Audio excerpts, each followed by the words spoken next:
memiliki sejumlah bidang usaha, serta mampu menekuni hobinya menjadi seorang pelatih paskibra.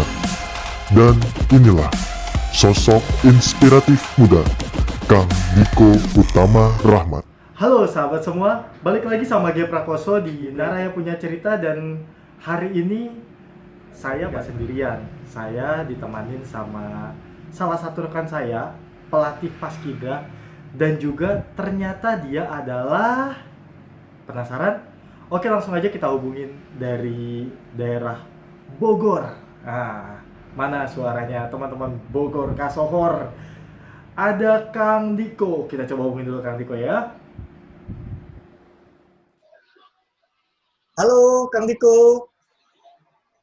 Assalamualaikum. Halo, Halo, waalaikumsalam aduh. warahmatullahi Bajunya koneng-koneng. wabarakatuh. Sehat ya Kang Diko ya?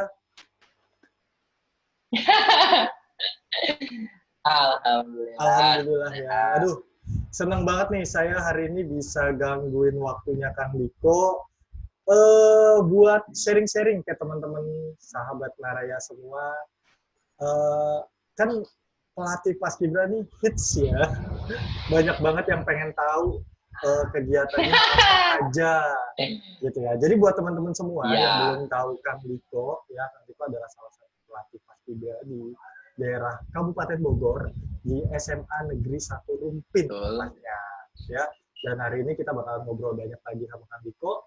Ya, simak terus obrolan kita, jangan di skip videonya, dan kalau kalian belum subscribe langsung aja pencet tombol subscribe di bawah ini serta aktifin notifikasinya supaya kalian bisa dapat video-video terbaik lainnya dari Naraya Channel ya. Dan Kang Diko, gimana prospeknya kegiatannya di pandemi ini? Prospek apa nih? Ya prospek semuanya ya, berhubung Kang Diko juga pengantin baru ya, yang pandemi pastinya berduaan terus sama sang istri sang istri tercinta kan ya. Jadi kan sekarang lagi pandemi nih ya Kang Diko ya, dan alhamdulillah sih kalau sekarang Ya, udah agak apa namanya, new normal ya, bahasanya new new normal. normal. Nah, pastinya teman-teman semua sahabat Naraya itu pasti pengen tahu sih apa sih kegiatan Kang Diko ya saat pandemi COVID-19 ini, dari mulai awal sampai sekarang lah gitu. Kegiatannya apa aja selain ya pastinya kalau ngelatih kan udah nggak bisa ya, maksudnya sudah terbatas. Nah, kalau Kang Ya, Diko sendiri jadi kegiatannya apa betul. selama pandemi? Kegiatan Oh ya. dari dulu sebenarnya nggak beda jauh, cuman Oh, nggak sekarang beda jauh. karena lagi pandemi seperti ini, Hmm. jadi lebih banyak di rumah. Tapi di rumah juga karena emang usaha saya di rumah, jadi nggak perlu Oh gitu. kemana-mana gitu. Hmm. Itu pun ketika saya melatih sambil akan apa ya, nggak nggak berbeda gitu Kang, sama aja karena saya melakukan usaha sama di rumah. Terus kalau kalau di zaman sekarang, karena yang sulitnya itu mungkin cuman kita nggak bebas untuk kemana-mana. Oh gitu. Itu aja Ya sih, betul jadi betul. nggak terlalu beda jauh dengan aktivitas saya setiap hari dari sebelumnya ya, dari sebelumnya. Oh gitu. Karena emang Kang Diko juga ternyata punya usaha sendiri ya di rumah ya, yang memang Ya, ya betul. dibalik dari Kang Diko itu seorang pelatih, ya Kang Diko sudah punya usaha di rumah sendiri. Jadi perbedaannya nggak beda jauh ya Kang ya, antara sebelum dan saat Enggak. pandemi, nggak beda jauh ya. Cuma mungkin Ya, terbatasnya tidak aja beda ya. jauh. Ada pembatas yang dulunya Ya, mungkin gampang untuk usahanya langsung seperti apa, dan sekarang ya, mungkin agak lebih terbatas gitu ya. Nah, kalau ada nggak sih betul. hal positifnya Kang Diko dari apa yang didapat dengan masa pandemi ini? Jadi masa pandemi itu ada positifnya nggak buat Kang Diko? Positifnya kalau menurut saya justru kedai saya sih lebih rame. Oh gitu ya, lebih ramai ya. Usahanya usahanya justru lebih berkembang ya Iya. di masa pandemi ini ya. Ya, Hmm. karena kan Hmm. sistemnya kan semuanya serba online. Jadi orang di rumah, ya jadi karena mungkin orang banyak di rumah, terus nggak terlalu nggak terlalu banyak keluar karena kan sekarang mall ditutup, pasar juga nggak bebas Betul. biasanya, jadi banyak yang ordernya via online gitu. Betul. Oh iya. Jadi positifnya adalah justru usaha Kang Diko ini lebih meluas dan berkembang ya. Maksudnya dengan adanya Ya, pandemi ini, alhamdulillah.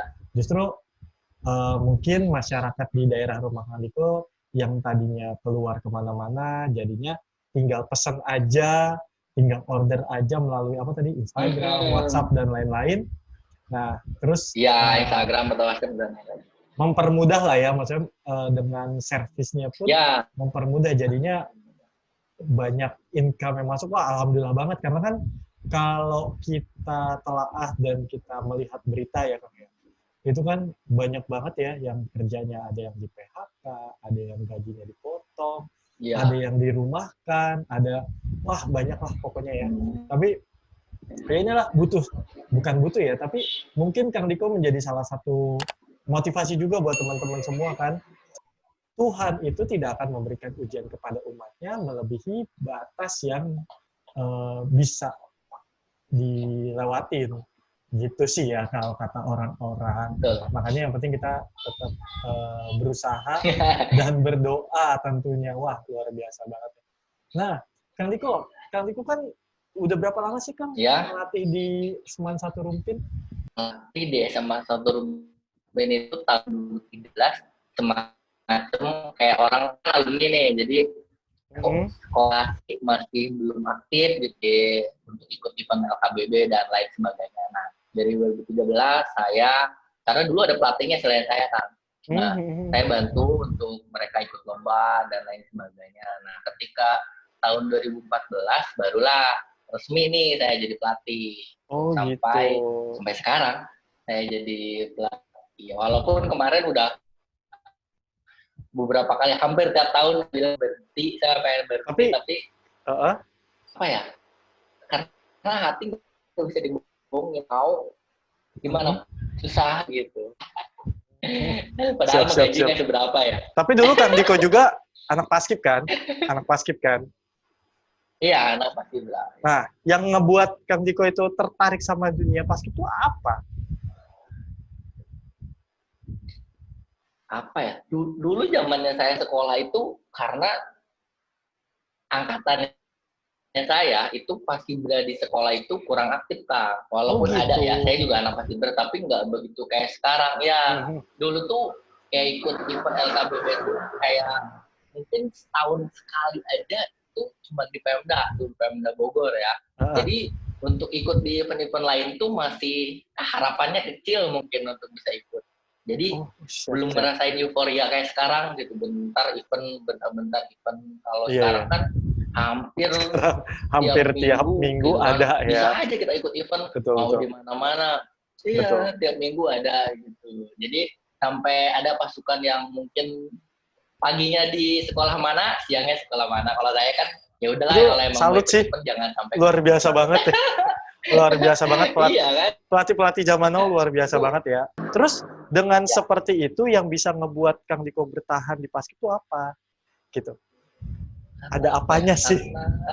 Karena anak-anaknya mungkin kan. Kalau dilihat dari segi penghasilan apa sih yang ada paskibra? Kalau bagi saya karena paskibra itu bukan tempat saya mencari uang, karena kalau tempat mencari uang ya saya punya usaha sendiri gitu. Tapi kalau paskibra itu kayak tempat atau keluarga kedua saya setelah keluarga saya gitu. Jadi senang aja gitu main sama anak-anak, main bareng, kalau nginep susahnya bareng-bareng, kalau menang itu sih ya yang bakal dikangenin terus ya. Segala macam. Nah itu makanya setiap mau berhenti anak-anak ngerayu lagi, ayo Kang Diko, sampai nangis gitu kan anak-anaknya. Jadi nggak tega gitu, luluh lagi, ya udah ayo lagi. Iya. Jadi kalau disimpulin nih, apa keuntungan menjadi seorang pelatih buat Kang Diko? Keuntungannya? Keuntungan buat diri sendiri ya. Kalau buat diri sendiri, setidaknya saya mau mengajarkan mereka bahwa organisasi itu penting buat mereka. Jadi ketika mereka next keluar dari sekolah, mereka menjadi orang yang hidup di masyarakat, bisa berguna bagi masyarakat itu sendiri. Karena apa ya? Karena nggak semua orang organisasi bisa berkembang di masyarakat. Ya, karena kalau anak organisasi kan, misal nih, hal kecilnya, di organisasi itu diajarin buat bikin proposal, kita butuh dana.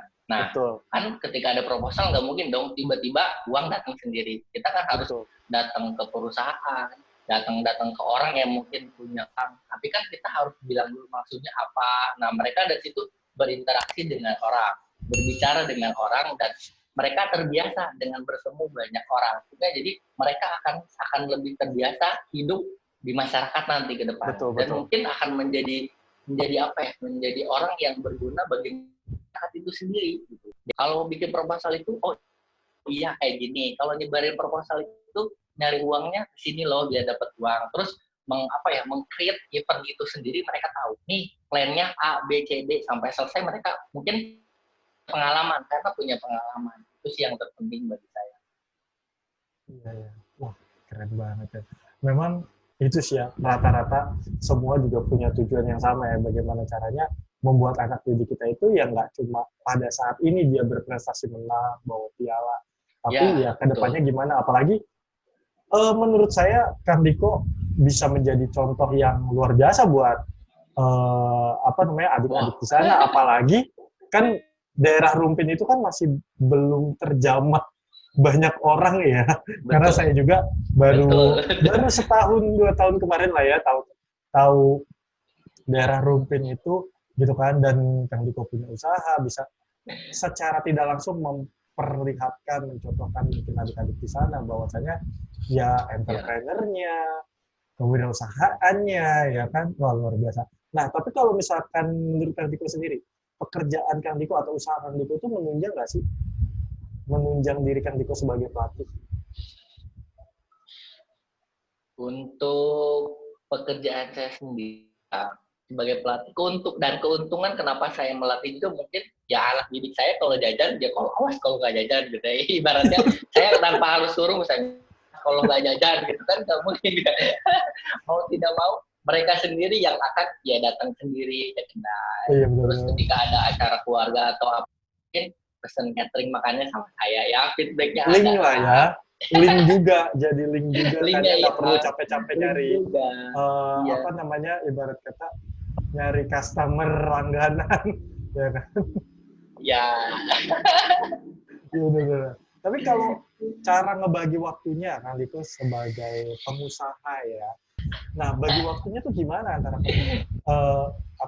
pekerjaan atau usahanya Kang Diko ini dengan pelatihnya itu tadi gitu loh. Kadang kan kalau kita lihat ya banyak pelatih-pelatih yang memang apalagi mau ikut event nih intensif dong buat latihannya, atau mau ngadain event, Kang Diko juga punya event yang luar biasa gitu. Gimana cara ngebagi waktunya?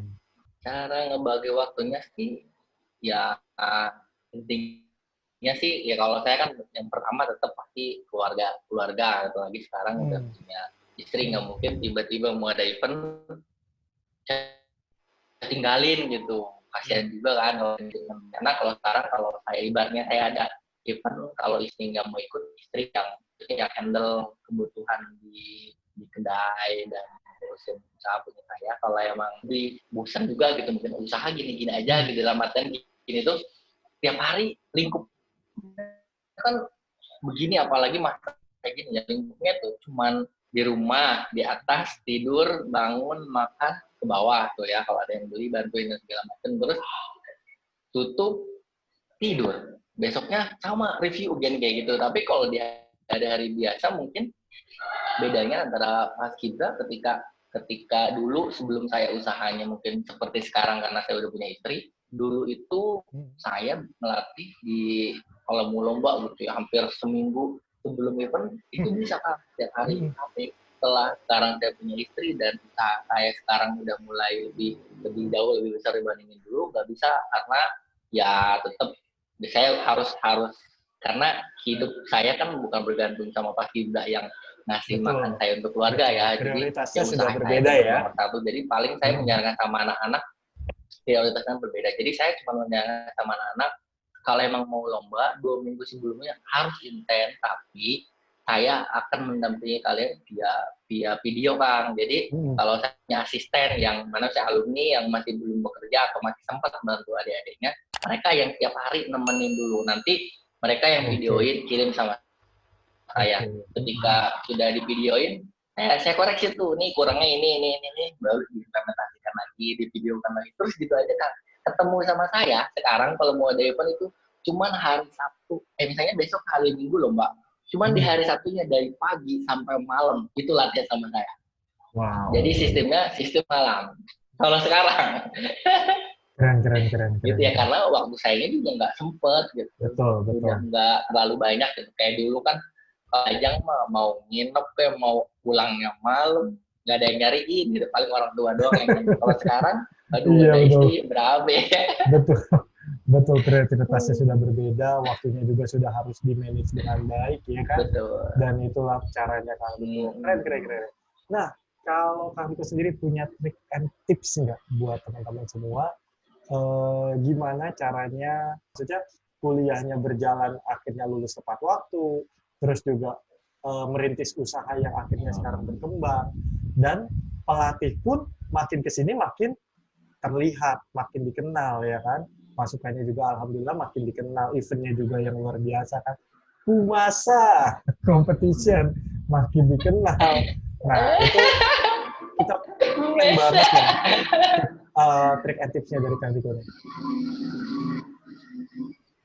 Kalau trik dari saya karena ini, kalau paskibra dijadikan apa ya, semacam mata bagi saya itu salah. Jadi kalau emang mau di paskibra itu jangan menjadikan penghidupan kita, tapi dijadikan hobi saja. Itu menurut saya pribadi ya, karena paskibra yang jelas tidak akan menghidupi kehidupan kita. Karena itu implementasinya itu juga, maksudnya tidak ada orang yang akan besar kemampuan ekonominya berasal dari paskibra. Enggak, bagi saya sih tidak mungkin gitu, karena kita nggak bisa mencari uang di situ. Terus kalau untuk yang lainnya ya kita harus tetap bekerja. Tapi kalau saya, karena dulu saya pernah bekerja, saya sekarang punya usaha, bekerja kan tuntutan tugas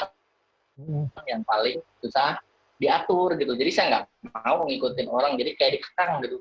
Lo harus kayak gini, targetnya ABCD, nggak bisa kalau saya. Jadi karena saya orang yang bisa diatur, jadi ya udahlah mendingan usaha aja. Sekecil apapun usaha yang dibuat, ya kita bosnya mau tutup kapanpun, mau tutup Senin, secara buka Jumat Sabtu seminggu, ya suka-suka saya gitu, karena saya yang punyanya.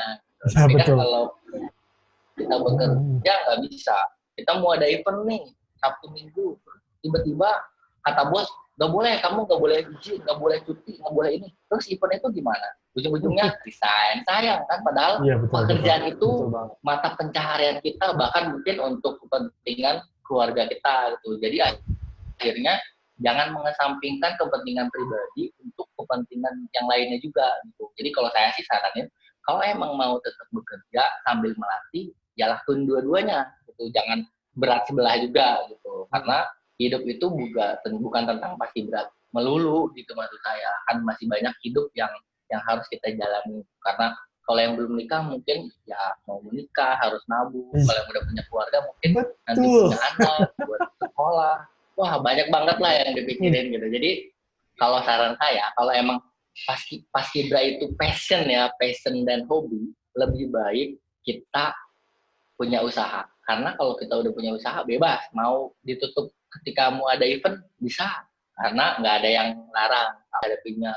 Kalau saya kan usaha udah banyak banget dan hampir gonta-ganti lah gitu. Tapi dan sekarang alhamdulillahnya ketika punya kedai listrik itu masih tetap stucknya bagus gitu. Jadi ya udahlah, berarti passionnya saya juga selain di paskibra mungkin ya di sini gitu. Akhirnya saya tetap perjuangin bahwa ini usaha yang menjadi barometer kehidupan saya untuk keluarga saya. Wow. Jadi kalau bagi teman-teman yang mau memulai usaha, ya saran saya sekecil apapun usaha kita, saya terus berjuang, saya terus apa ya, memperjuangkan usahanya biar kita menjadi orang yang punya apa ya, jangan jadi orang yang niatnya saya pengen kaya, kaya mah kayak apa dulu, mendingan Kayak jadi apa orang yang gitu punya kan, punya yang kaya mobil, titik-titik. punya rumah, punya apa, gitu. Itu trik and tips dari seorang Kang Diko Utama Rahmat.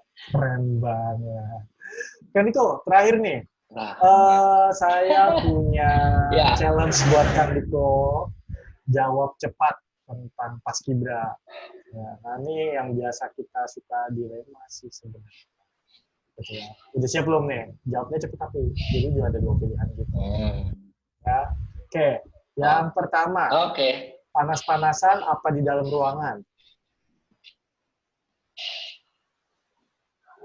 Panas-panasan. Kalau pilih junior apa senior? Senior. Senior. Oke. PBB apa favor? PBB. LPBB apa LFPB? LKBB. Tim putra atau tim putri? Heterogen campuran, saya nggak punya pasukan cewek. Siapa tahu berkeinginan gitu loh, kalau suruh milih lebih baik punya tim putra atau punya tim putri. Ya, tim putra lah, gagah. Tim putra, karena orang kayaknya challenge banget ya, pengen punya tim putra tuh lebih greget gitu ya. Terima kasih banyak nih buat waktunya, luar biasa bisa ngobrol-ngobrol sama Kang Diko. Mudah-mudahan Kang Diko sehat terus, juga Teteh istrinya sehat terus, keluarganya semuanya diberikan rahmat terus, dan usahanya juga berjalan dengan lancar terus ya. Nama saya. Amin ya. Oke Kang Diko, terima kasih banyak udah berbagi di channel kita. Sampai jumpa, semoga nanti kita masih ada kesempatan buat ketemu lagi ya. Oke, wassalamualaikum warahmatullahi wabarakatuh.